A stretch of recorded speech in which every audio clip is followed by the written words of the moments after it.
The county auction yard buzzed like a hive as sunflowers drooped in the heat beside wooden pens. Dust rose in light brown clouds whenever a boot shuffled or a nervous animal stamped its hoof. Beneath the faded roof of the sales ring, hopeful buyers waved numbered cards, chasing bargain dreams. Yet toward the back rail stood a chestnut horse with a torn ear and a swelling on one hind leg. Flies clung to the animal's damp coat, and its eyes held a deep, silent worry. Auction workers tried to hush the crowd's whispers, because nobody wanted to look at a broken prospect. A teenage bidder giggled, pointing at the horse's limp like it was a silly trick, then turned away. The auctioneer tapped his microphone, promising a project mare ready for someone with patience and skill. Most buyers were already saving money for next week's show stock, not a gamble like this wounded beast. Even the local rescue group had spent its budget on gentler cases and could only shake their heads. The chestnut shifted, nearly buckling, but it straightened its neck as if guarding the last ounce of pride. Out on the far bleachers, a broad-shouldered man in a faded army jacket watched without smiling. An old service patch of a soaring eagle clung to his sleeve, edges frayed from sand and wind.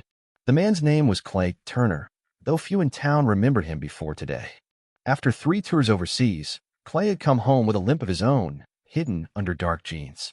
Since then, he spent quiet mornings fixing fence lines on a small rented pasture beyond the railroad tracks. Clay's therapist often said helping another creature could patch invisible wounds better than any pill. Still, Clay had not planned to buy a horse. He just wanted to sit among people and noise for once. When the chestnut staggered forward into the ring, something in its stubborn eyes mirrored Clay's restless nights. The auctioneer muttered a low starting price, clearly expecting silence to follow. From seasoned traders came nothing but shrugs and the rustle of catalog pages turning past lot 93. Clay's fingers tapped his kneecap like marching drums until crackling feedback filled the air. $100, Clay called, voice steady though his heart raced faster than boot heels on hardwood. Head swung toward him, curiosity lighting faces that rarely noticed the quiet veteran. The auctioneer seized the lifeline, rattling patter about potential and soft hands. No one else chimed in, not even for sport, because feed prices were high and risk felt heavy. Sold. The hammer rang, echoing across corrugated tin like distant artillery, but softer. Clay exhaled, unsure whether relief or fear had slipped from his lungs first. The crowd returned its attention to shiny-coated yearlings, and conversation swallowed the hum of Clay's decision. A stable hand pressed paperwork into Clay's calloused palm, avoiding eye contact with the scar on his cheek.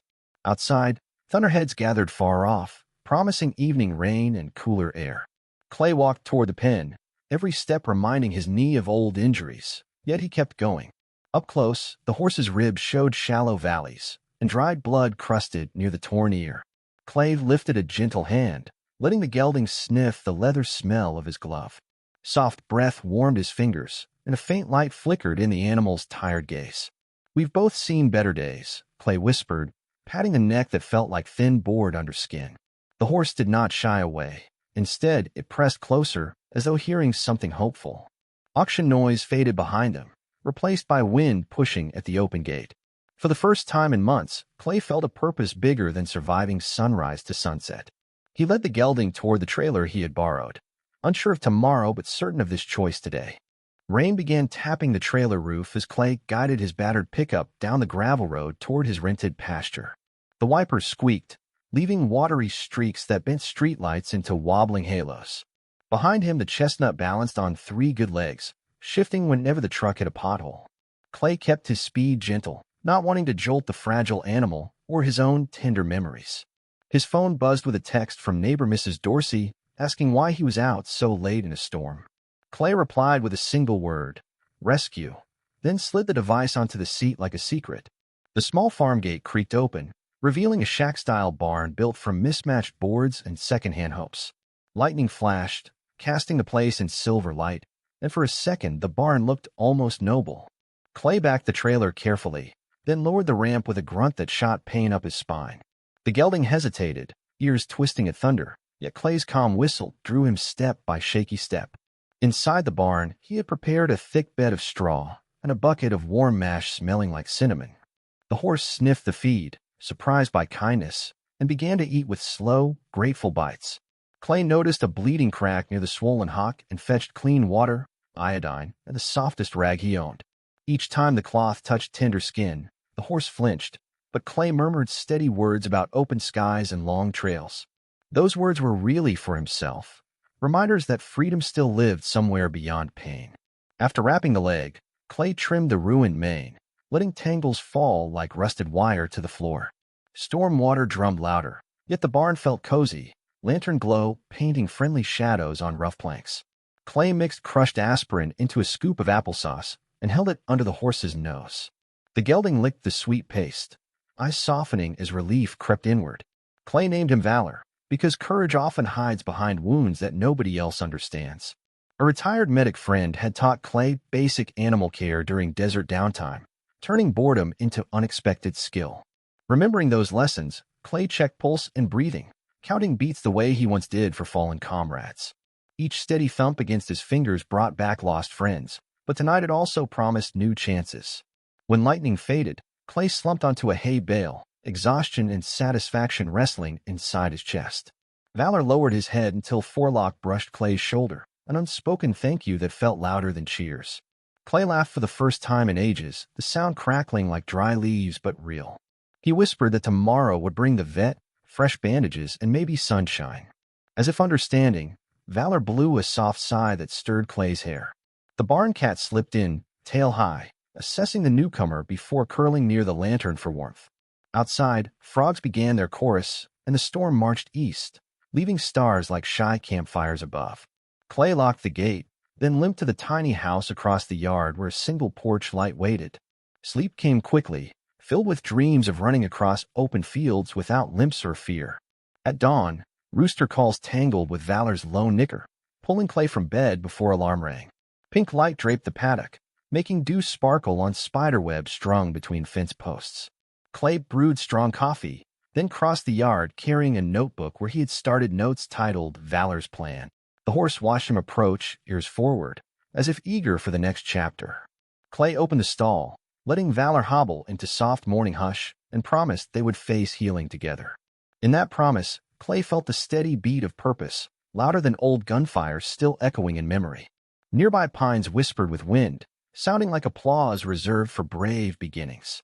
With sun climbing and chores waiting, soldier and horse stepped into day, one of their shared recovery. The veterinarian, Dr. Singh, arrived in a dusty jeep, her sharp eyes warming when she saw Clay holding Valor's lead. She scanned the gelding's injuries, then nodded at Clay's neat bandages with professional respect.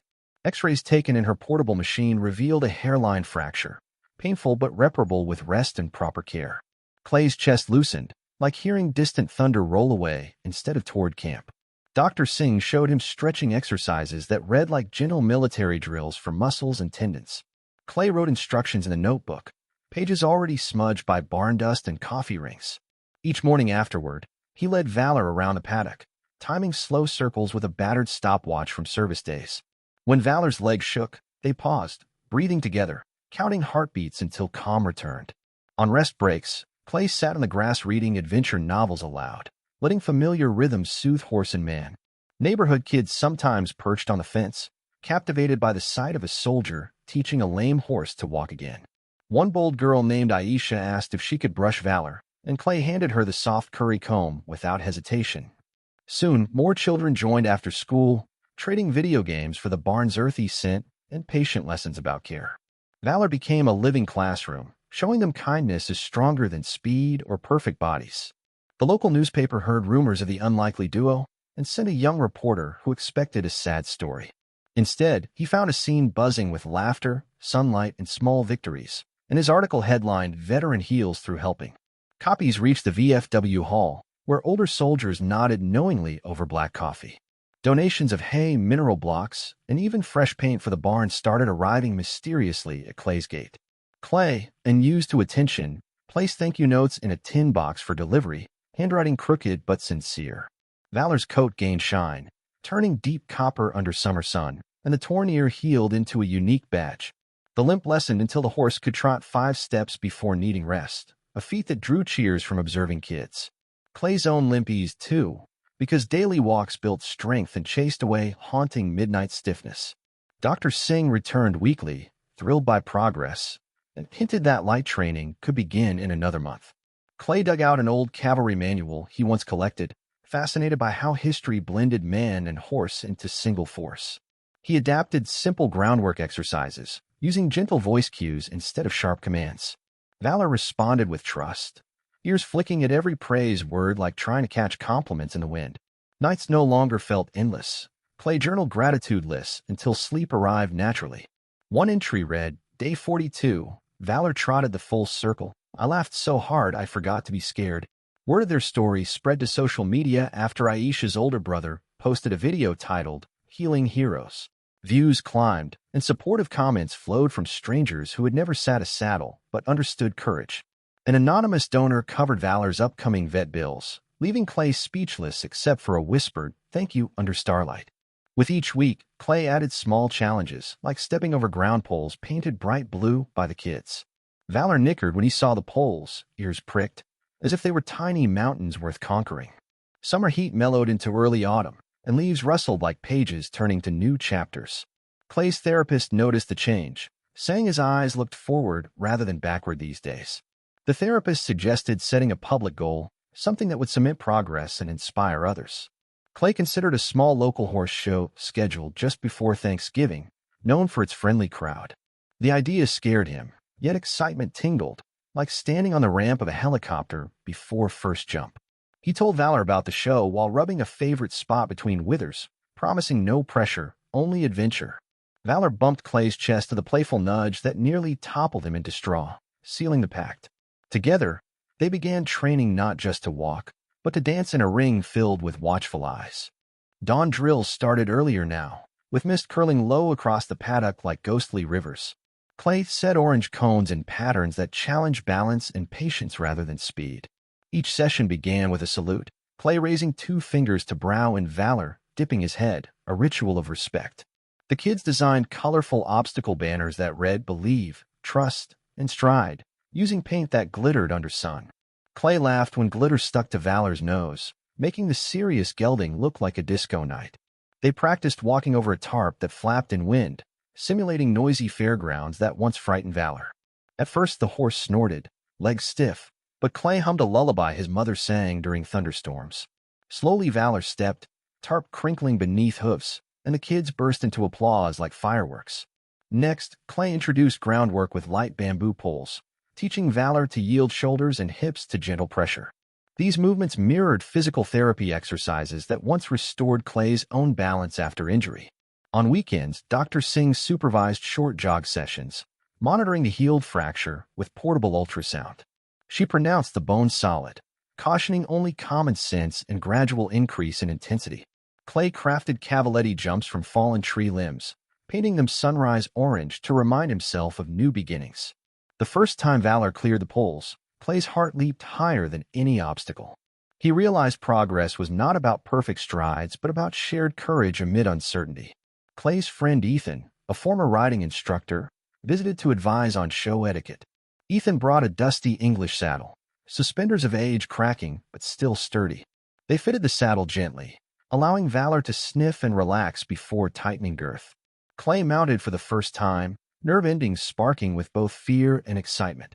Valor shifted but did not spook, and Clay's body remembered the rhythm of riding from childhood summers. Together they walked small figures of 8, dust rising in soft spirals beneath hoofs. Every muscle in Clay's back ached, yet pride burned brighter than pain. After dismounting, he iced his knee while Valor munched carrots, both athletes respecting limits.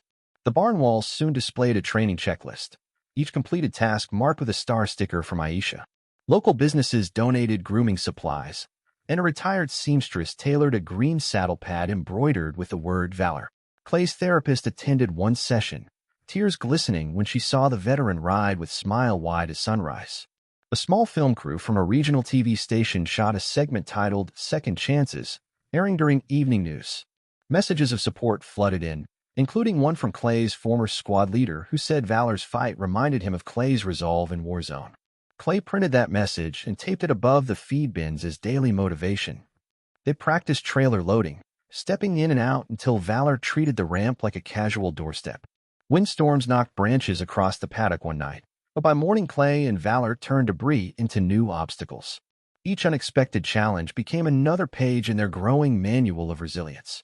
With 2 weeks until the show, Clay spent evenings polishing tack, the soft squeak of leather oddly soothing. He also wrote short speeches in case reporters asked about service or healing, practicing simple words a child could understand. Valor's coat now gleamed like burnished copper under barn lights, a living testament to care and determination. Clay borrowed a trailer decal from another vet that read, "Heroes carry many forms," placing it near the license plate.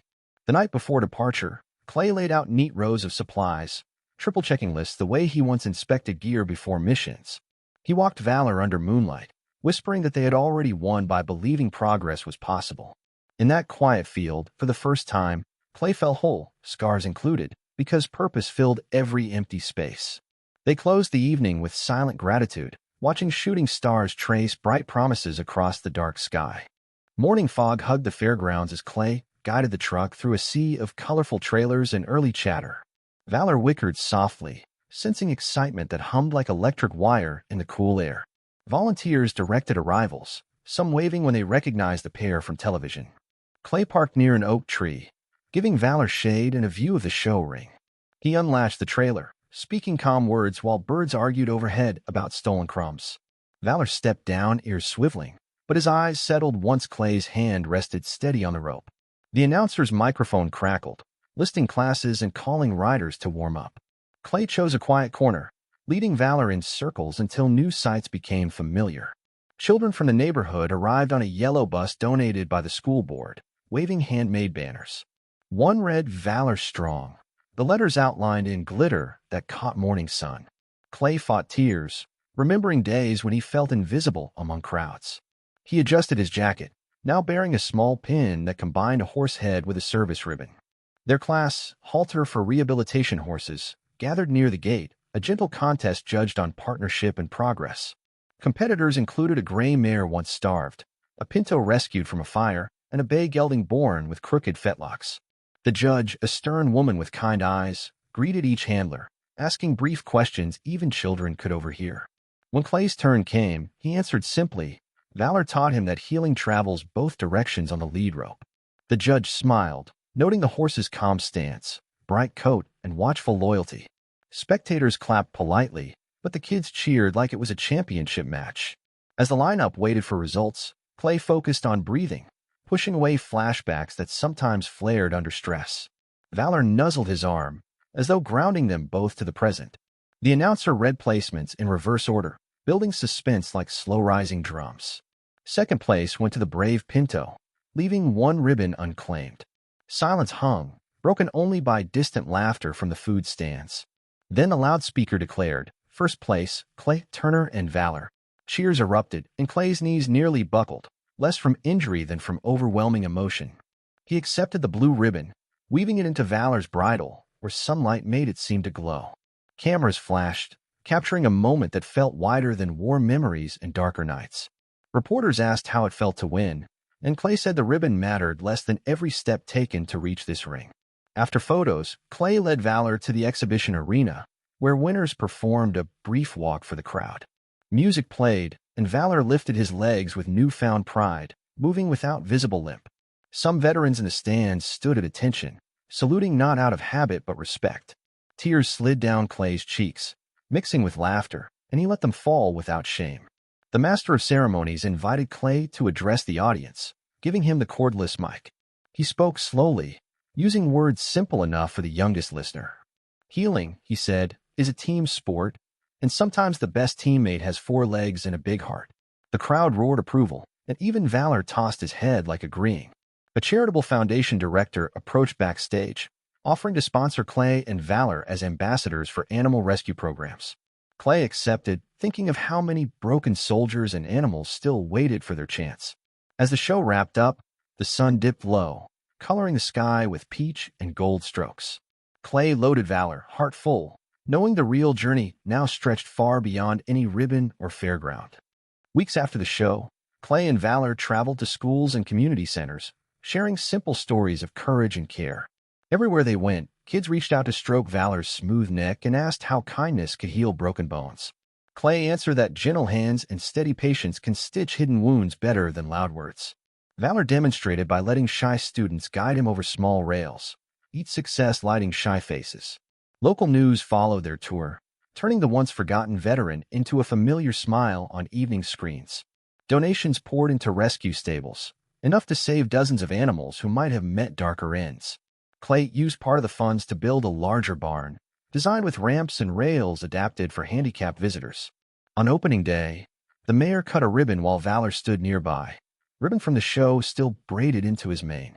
Clay named the place New Trails Center, dedicating it to everyone who keeps walking when the road hurts. Therapists volunteered, blending horse time with talk sessions for children facing trauma and parents fighting worry. Valor became the star teacher, sensing nerves and offering soft nudges that felt like spoken encouragement. One little boy, silent after a fire took his home, spoke his first word beside Valor's stall. He whispered, "Friend." Clay watched tears glimmer on the boy's cheeks and felt his own heart settle, memories of war losing grip. Veterans visited too, some walking with canes, others rolling wheelchairs across packed dirt paths. They brushed Valor, telling stories they rarely shared elsewhere, because horses listen without judgment. Clay organized Step Forward Days, mixing veterans, rescue animals, and neighborhood kids into games and chores. Laughter-filled fields where silence once ruled, proving that joy grows best in shared soil. Valor's healed leg remained slightly stiff, but never slowed his calm stride around the arena. Sometimes Clay rode him at sunset, the two shadows stretching long across golden grass.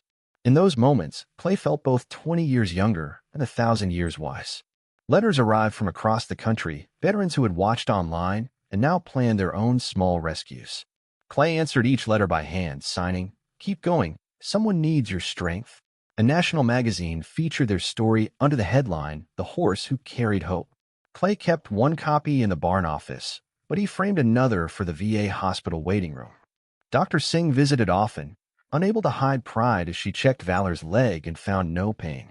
She smiled, saying the best medicine had been trust, exercise, and community love. Holidays approached, and the kids decided Valor should deliver gifts to shut-in neighbors by pulling a small cart. Clay built the cart from scrap wood, painting it blue and gold, the colors of Valor's first ribbon. On a frosty December morning, Valor jingled down the street, hooves clicking like cheerful drums. Elderly neighbors opened doors, surprised by the gentle horse offering baskets of cookies and knitted scarves. News cameras captured hugs and bright paper, but real magic lived in eyes that remembered being young. Clay watched, hands in coat pockets, feeling cold air sting his cheeks in the best possible way. That night, he stood alone in the barn, thanking Valor for saving him as much as he had saved the horse. Valor lowered his head, breath visible in white clouds, and Clay rested his forehead against the warm blaze between the horse's eyes. Memories of sirens and sand no longer thundered inside Clay. Instead, he heard children's laughter and steady hoofbeats. He whispered a promise to keep opening doors for wounded hearts, two-legged or four-legged. Moonlight spilled through cracks, painting silver lines across straw like paths still waiting. Clay whispered good night, turning off the lantern, but inside him a brighter light stayed awake. Outside, the New Trails sign creaked in gentle wind, sounding almost like Valor's steady greeting. And somewhere beyond the barn, hope galloped onward, carrying every soul willing to believe in second chances.